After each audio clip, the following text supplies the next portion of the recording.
Hello my dear friends, you're on the Military Summary channel, and today we will discuss the most important events that took place on the Donetsk front line, Kupiansk and Liman areas. First we're going to start with the Donetsk city itself. Today we got at least two important and very interesting updates regarding the front line in the vicinity around this capital of DPR. And the first update we're getting from the Krasnogorovka. Probably after a few weeks and months of very fierce clashes and bombings of Krasnogorovka from the Russian side, as you can see the concentration of Russian fire in this area, the Ukrainians have redeployed some reserves in this direction, currently try to make a counter-offensive operation in direction of the coal mine. And the Ukrainians published the video of a counter-offensive operation of 79's Air Assault Brigade. As you can see, based on the video, they managed to get very close to the settlement. The only question I have is when exactly did that video was made, because it's according to the author, these events took place somewhere in August, so there are very high chances that those events took place maybe in the beginning or in the middle part. Anyway, we see that the Ukrainians try to counterattack in this direction, and if you ask my opinion, there was an update from the Russian side about the situation in this area also somewhere in the beginning of this month, that the Russians published the video of their counter-offensive operation. So probably that Ukrainian attack took place not today, not yesterday, but a week ago or something like this, and the Ukrainians, as a result of that attack, managed to establish control of the coal mine. After that, the Russians counter-attack, and as a result of counter-Russian offensive operation, the Russian forces established final and 100% control over the coal mine. So anyway, clashes in this area are very heavy, and the Ukrainians understand the value of this coal mine, because from these positions the Russians do have a possibility to establish some equipment. The most important is the communication equipment that they can use for for reconnaissance operation with drones above the settlement, which also led to the intensifying of clashes and bombings and usage of all types of weapons in the vicinity of the settlement. Even yesterday, if you remember, we discussed that as a result of another artillery strike, the Ukrainians lost the headquarters and positions of 79th Brigade that was involved in that counter-offensive operation. Now we are moving further to the north of this area and to another Krasnogorovka, but Krasnogorovka that is under Russian control, in the area between Novobakhmutovka and Krasnogorovka. Today, the official sources, Russian sources, and to be more precise, the head of DPR, Denis Pushilin, reported that the Russians launched another offensive operation with the stormtroopers, Storm Z squads in the vicinity of Novokalinovo Keramik. There was an offensive operation, probably that was reconnaissance in force or reconnaissance in combat. Very difficult to understand. I'm not sure that there was something very like big, huge, or massive, or something like this. But anyway, the president of DPR confirmed that as a result of that attack, the Russians managed to capture a few strongholds in this area. A similar update we got a few days ago, and according to that piece of news was published on the 18th of August, that the same direction, the same area, the Russians made offensive operation very fast, unexpected for the Ukrainians, and as a result of that attack, the Russians managed to capture some strongholds.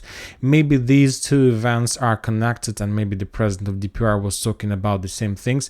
But anyway, according to information we have, probably the Russians during the previous week of August and these days managed to develop their bridgehead in this direction. So currently we have at least two confirmation of that from different resources, so we will update the map before the next time we make a video. Now we are moving to Bakhmut, Artyomovsk, Klishevka. This night we got also a lot of very interesting updates from this bridgehead.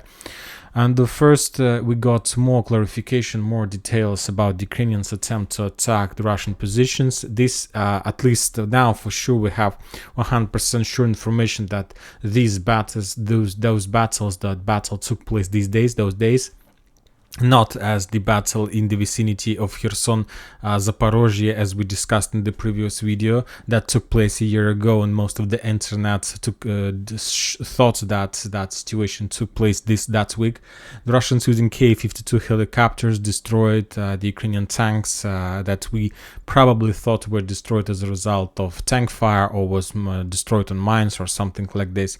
Furthermore, the Ukrainians were defeated, as we discussed, and they were forced to step back to retreat, and when they got to their positions along the canal, the Russians, or at least the author of this video claims that unknown power started bombing and shelling this area with cluster rounds.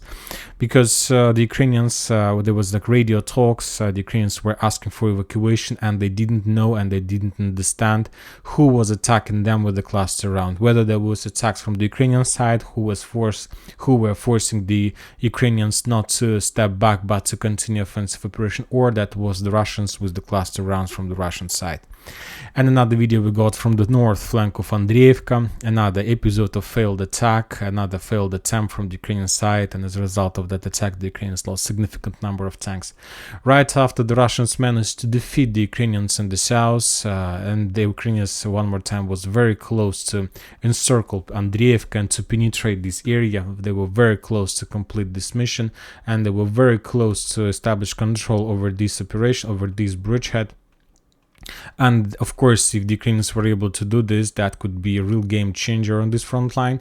But something went wrong and they were forced to step back. Right after that, the Russians tried their luck and made their own counter-offensive operation in direction of the northern Klishchiivka fortification.